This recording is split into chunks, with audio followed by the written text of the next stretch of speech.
नमस्कार। मैं हूं गजानन वर्मा। कक्षा 12 के लिए विषय अनिवार्य हिंदी, पुस्तक पीयूष परवा, पाठ 3। पाठ का नाम गोरा, लेखिका महादेवी वर्मा। पाठ नंबर 3 का पार्ट 2 आज हम पढ़ेंगे। तो इससे पूर्व हमने ये पढ़ा था किस प्रकार से गाय के पास जाने पर वह अपना सिर महादेवी वर्मा के गर्दन पे रख देती। कुछ पाने की लालसा में, कुछ पाने की इच्छा में जब उनको थोड़ा समय लग जाता तो रब्बा रब्बा कर पूरे घर को सिर पे उठा लेती थी, बोलती थी। वैसे तो उसके पास में बाँ बाँ का एक ही शब्द था, किंतु उन्हीं शब्दों में छिपे हुए भाव जैसे उल्लास, दुख, उदासीन, आकुलता उनकी काली काली आंखों में मंडराया करता था।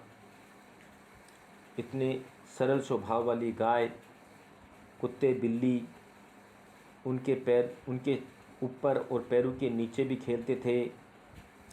पक्षी उनके कान और आंखें खुजलाने लगते थे। वह भी स्थिर भाव से खड़ी होकर के आश्वस्त हो जाती थी, अर्थात उनका संपर्क पाकर के उनको आनंद आता था। ये बात गोरा नामक गाय की हो रही थी। अब इसके आगे देखिए,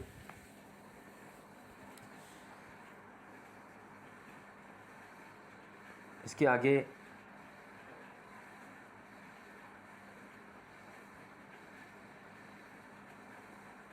एक वर्ष के उपरांत गोरा एक पुष्ट एक वर्ष उपरांत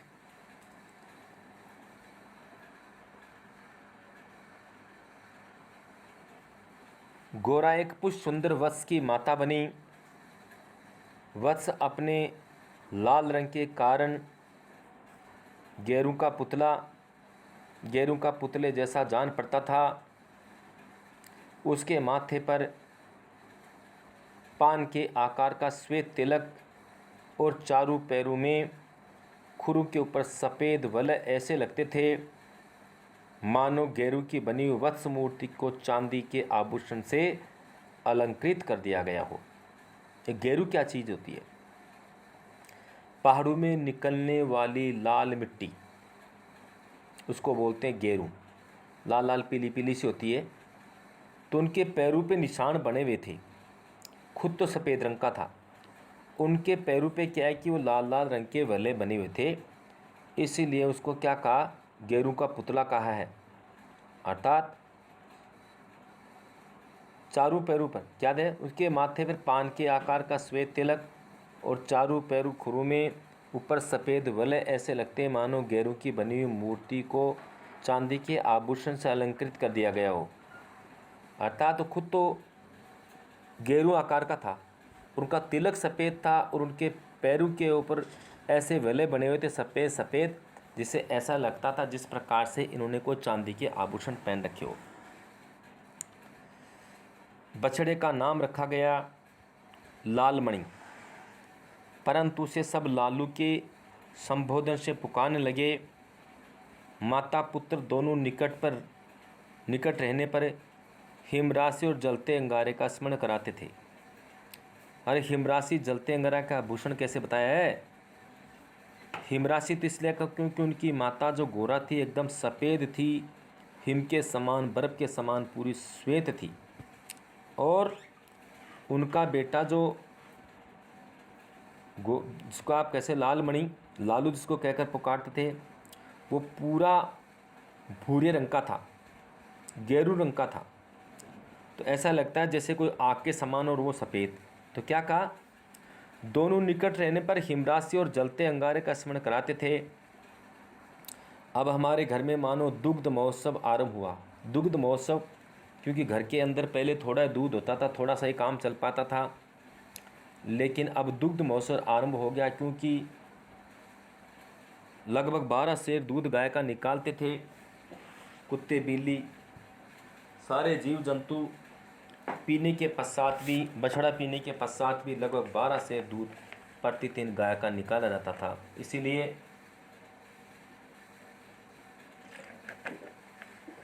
दुग्ध महोत्सव कहा गया। जैसे को दूध का उत्सव आरंभ हो गया हो। गोरा प्रातः सायंकाल 12 सेर के लगभग दूध देती थी।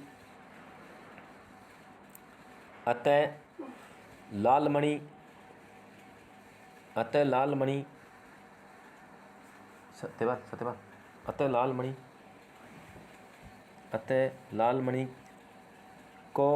लालमणि के पीने पर भी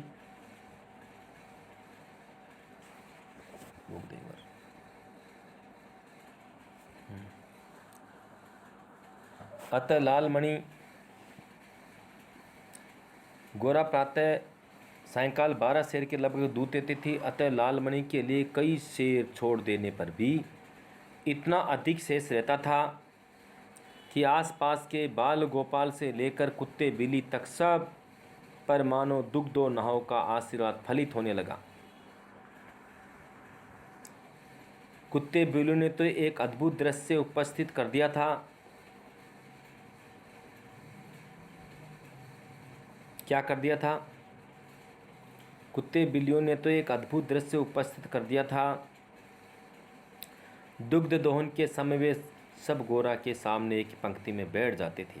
जैसे गाय का दूध निकाला जाता तो कुत्ते बिल्ली आकर के पंक्ति में बैठ जाते थे। ऐसा लगता था जिस प्रकार से ये कोई विशेष आमंत्रित अतिथि आकर के बैठ गए। गोरा के सामने पंक्ति में बैठ जाते और महादेव उनके आगे उनके खाने के लिए निश्चित बर्तन रख देता था। निश्चित जो उनका बर्तन रख देते। किसी विशेष आयोजन पर आमंत्रित अतिथियों के समान वे परम शिष्टता का परिचय देते हुए प्रतीक्षा करते रहते।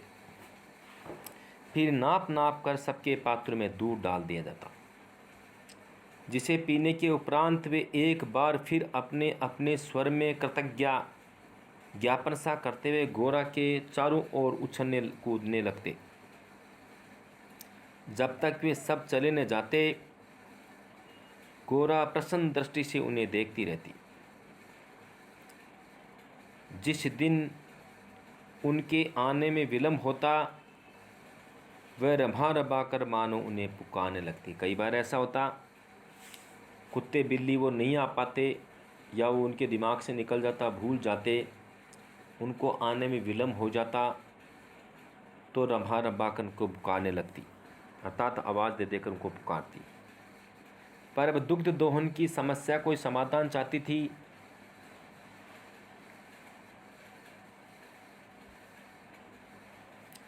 नौकरों में नागरिक तो दूहना जानते नहीं थे और जो गांव से आए थे वे अनभ्यास के कारण ये कार्य इतना भूल चुके थे कि घंटा लगा देते थे। उनके घर में नौकर चाकर थे, उनको तो दूध निकालना नहीं आता था। बाहर से जो लोग आए थे, काफ़ी समय से रहने के कारण उनका अभ्यास कम हो गया था। दूध निकालने की जो प्रैक्टिस थी वो कम हो गई थी, इसलिए उनको दूध निकालने में घंटों लग जाते थे। गोरा के दूध देने के पूर्व जो ग्वाला हमारे यहाँ दूध देता था, जब उसने इस कार्य के लिए अपनी नियुक्ति के विषय में आग्रह किया, तब हमने अपनी समस्या का समाधान पा लिया। हमें भी कोई ऐसा आदमी चाहिए था जो कि दूध निकाले, किंतु उन्होंने अपनी नियुक्ति चाहे कि मैं दूध निकाल दूंगा, तो हमें भी ऐसा ही आदमी चाहिए था। 2-3 मास के उपरांत गोरा ने दाना चारा खाना बहुत कम कर दिया और वो उत्तरोत्तर दुर्बल और शिथिल रहने लगी। 2-3 महीने बाद में धीरे धीरे चारा भी कम खाने लगे। धीरे धीरे उसका स्वास्थ्य गिरता ही चला गया। चिंतित होकर मैंने पशु चिकित्सकों को बुलाकर दिखाया। वे कई दिनों तक अनेक प्रकार के निरीक्षण, एक्सरे आदि द्वारा रोगों का निदान खोजते रहे। अंत में उन्होंने निर्णय दिया कि गाय को सुई खिला दी गई है, जो उसके रक्त संचार के साथ हृदय तक पहुंच गई है। अब सुई गाय के हृदय के पार हो जाएगी, तब रक्त संचार रुकने से उसकी मृत्यु निश्चित है।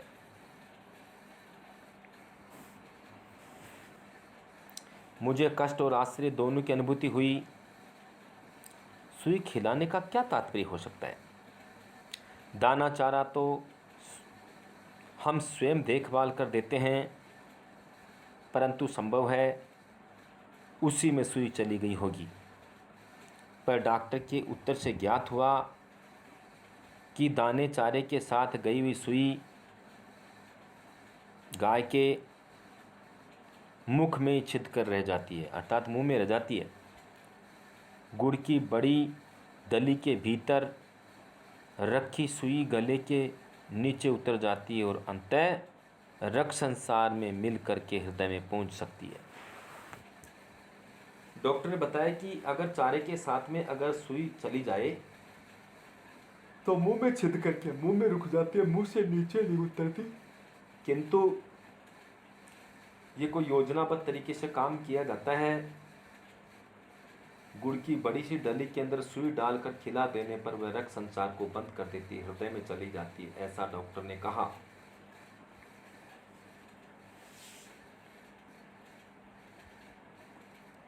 नीचे उतर जाती है और अंत रक्त संचार में मिलकर हृदय में पहुंच सकती है। अंत में एक ऐसा निर्मम सत्य उद्घाटित हुआ जिसकी कल्पना भी मेरे लिए संभव नहीं थी। प्राय कुछ ग्वाले ऐसे घरों में, डॉक्टर ने महादेवी वर्मा को बताया, कुछ ग्वाले ऐसे घरों में जहाँ उनसे अधिक दूर लिया जाता है, गाय का आना सह नहीं पाती। कि कुछ ग्वाले ऐसे होते हैं कि जिनसे दूध लिया जाता है, अगर उनके घर में गाय आ जाती है तो उनको सह नहीं पाते। अवसर मिलते ही वे गुड़ में लपेट कर सुई उसे खिलाकर उसकी असमय मृत्यु निश्चित कर देते हैं। गाय के मर जाने पर उन घरों में वे पुनः दूध देने लगते हैं। सुई की बात ज्ञात होते ग्वाला एक प्रकार से अंतर्ध्यान हो गया। जैसे ही सुई की बात की गई, जो ग्वाला उनके घर में दूध निकाल रहा था वह अंतर्ध्यान हो गया, उसका नाम महादेव था। गाय के मर जाने पर उन घरों में पुनः दूध देने लगते हैं और सुई की बात होते ही ग्वाला एक प्रकार से अंतर्ध्यान हो गया, वहाँ से चला गया। अतः संदेह का विश्वास में बदल जाना स्वाभाविक था। पहले संदेह था, अब विश्वास हो गया। निश्चित रूप से इस ग्वाले ने ही उसको सुई खिलाई जिसके कारण गाय की ऐसी हालत हो गई है। किंतु निश्चय में बदल जाने से भी कोई मतलब नहीं, क्योंकि महादेवी वर्मा के पास से उस ग्वाला के विरुद्ध कोई सबूत नहीं है और सबूतों के बिना कोई फैसला, कोई न्याय या उसको दोषी कैसे ठहराया जा सकता है, क्योंकि महादेवी वर्मा के पास में कोई सबूत नहीं है, क्योंकि सुई खिलाते उन्होंने नहीं देखा। इसलिए बिना सबूत के किसको अपराधी घोषित करना भी गलत है। वैसे तो पता चल गया कि निश्चित रूप से इस ग्वाले ने सुई खिलाई है, लेकिन उनके पास में उनके विरुद्ध कोई प्रमाण नहीं थे, इसलिए वह कोई कार्रवाई नहीं कर सकती। क्या कहा? अतः संदेह का विश्वास में बदल जाना स्वाभाविक था। वैसे उसकी उपस्थिति में भी किसी कानूनी कार्रवाई के लिए आवश्यक प्रमाण जुटाना असंभव था। तब गोरा का मृत्यु से संघर्ष आरंभ हुआ, जिसकी स्मृति मात्र से आज भी मन सिर उठता है। डॉक्टरों ने कहा, गाय को सेव का रस पिलाया जावे तो सुई पर कैल्शियम जम जाने और उसके न चुभने की संभावना है। डॉक्टर ने कहा इसको खूब सेव का जूस पिलाया जाए, कैल्शियम जम जाएगा तो सुई का दर्द कम होगा। इस प्रकार से कई सेर सेव लाए जाते, उनका रस निकाला जाता, गाय को पिलाया जाता। अतः नित्य कई सेर सेव का रस निकाला जाता और नली से गोरा को पिलाया जाता। शक्ति के लिए इंजेक्शन पर इंजेक्शन दिए जाते। पशु के लिए इंजेक्शन के लिए सूजे के समान बहुत लंबी मोटी सिरिंज तथा बड़ी बोतल भरकर दवा की आवश्यकता होती है, अथवा इंजेक्शन भी अपने आप में शल्य क्रिया जैसा यातनामय हो जाता था। पर गोरा अत्यंत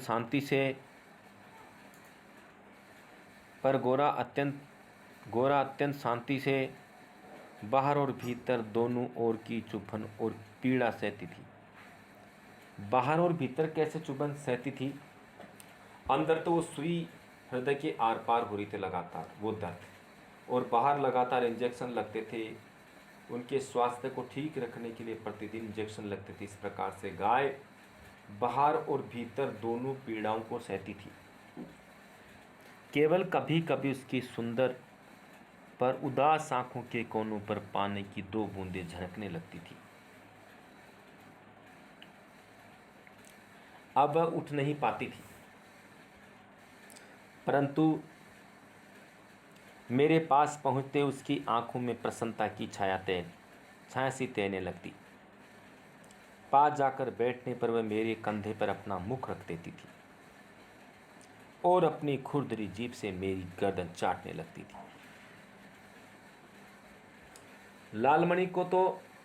लालमणि बेचारे को तो माँ की व्याधि अर्थात माँ की पीड़ा और आसन मृत्यु, बहुत जल्दी मृत्यु होने वाले, इसका उसे ज्ञान नहीं था। उसे दूसरी गायों का दूध पिलाया जाता था, क्योंकि कोई भी पशु अगर बीमार होता है तो सबसे पहले उसका दूध चला जाता है, दूध नहीं रहता। तो ऐसी स्थिति काफ़ी दिन से जब गोरा नामक गाय बीमार थी तो उसके दूध था ही नहीं। इस प्रकार अन्य गायों का दूध लालमणि को पिलाया जाता, उसको रुचता नहीं था, उनको ठीक नहीं लगता था, क्योंकि तो अपनी माँ का दूध पीना चाहता था, अपनी माँ के साथ खेलना चाहता था, अपनी माँ को मारना चाहता था, अपनी माँ को उठाना चाहता था, किंतु उसकी माँ की उठने की हिम्मत नहीं थी। ऐसी स्थिति में दूसरी गायों का दूध पिलाया जाता जो उसको ठीक नहीं लगता था। तो अब तो अपनी माँ का दूध पीना और उससे खेलना चाहता था। अतः अवसर मिलते हुए गोरा के पास पहुंचकर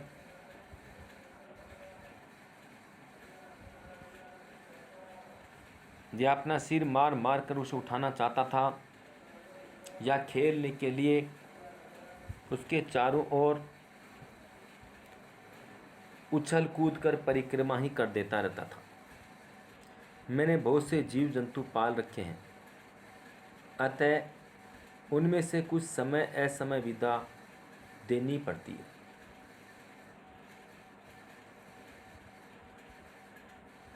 समय समय विदा देनी पड़ती है,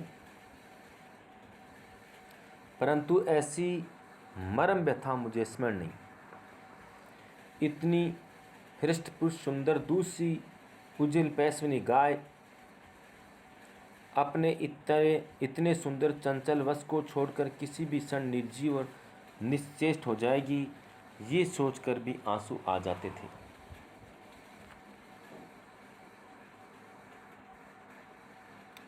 लखनऊ, कानपुर आदि नगरों से भी पशु विशेषज्ञों को बुलाया गया।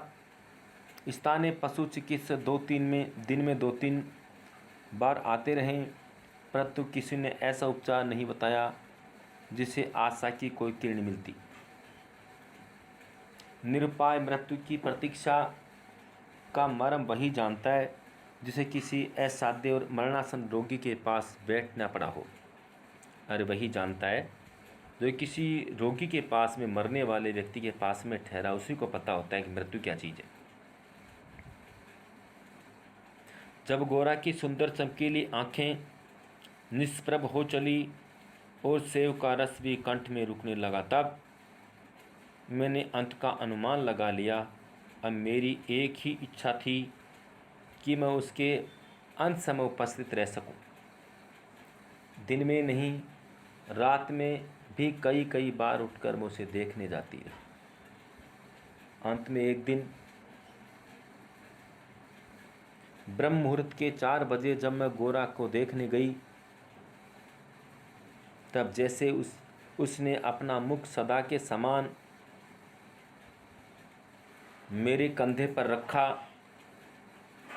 वैसे भी एकदम पत्थर जैसा भारी हो गया और मेरी बाँह पर से सरक कर धरती पर आ गया। कदाचित सुई ने हृदय को भेद कर बंद कर दिया। गौरांगिनी को ले जाते समय मानो करुणा का समुद्र उमड़ आया। मेरे क्रंदन, मेरी करुणा जाग उठी। गोरा को जैसे ही उठा करके ले गए मृत्यु के पश्चात, परंतु लालमणि इसे भी खेल समझकर उछलता कूदता रहा। यदि दीर्घ श्वास का शब्दों में अनुवाद हो सके तो उसकी प्रतिध्वनि कहेगी, आ मेरा गोपालक देश। आ मेरा गोपालक देश का अर्थ हो गया कि मेरे देश को तो गायों का पालने वाला देश कहा जाता है, फिर यहाँ इस प्रकार के ग्वाले भी हैं जो कि अपनी स्वार्थ पूर्ति के लिए, अपने स्वार्थ को पूरा करने के लिए गायों को मार देते हैं, जबकि मेरे देश को तो गायों को पालने वाला देश कहा जाता है। तो इस देश के अंदर इस प्रकार के लोग भी रहते हैं क्या, जो अपने स्वार्थ पूर्ति के लिए, अपने स्वार्थ सिद्धि के लिए, अपने स्वार्थ को पूरा करने के लिए असमय ही किसी पशु को मौत के ग्रास में ढकेल दिया जाता है। ऐसा जान करके महादेवी वर्मा को बहुत बुरा लगा कि मेरे देश को तो गोपालक कहा है, फिर यहाँ ऐसे स्वार्थी लोग भी हैं क्या, जो कि अपने स्वार्थ पूर्ति के लिए दूसरों का नुकसान भी पहुँचा लेते हैं। ऐसी घटना, ऐसी बातें जान करके महादेवी वर्मा को बहुत बुरा लगी और इस प्रकार से पाठ संपन्न होता है। Thank you, okay, bye.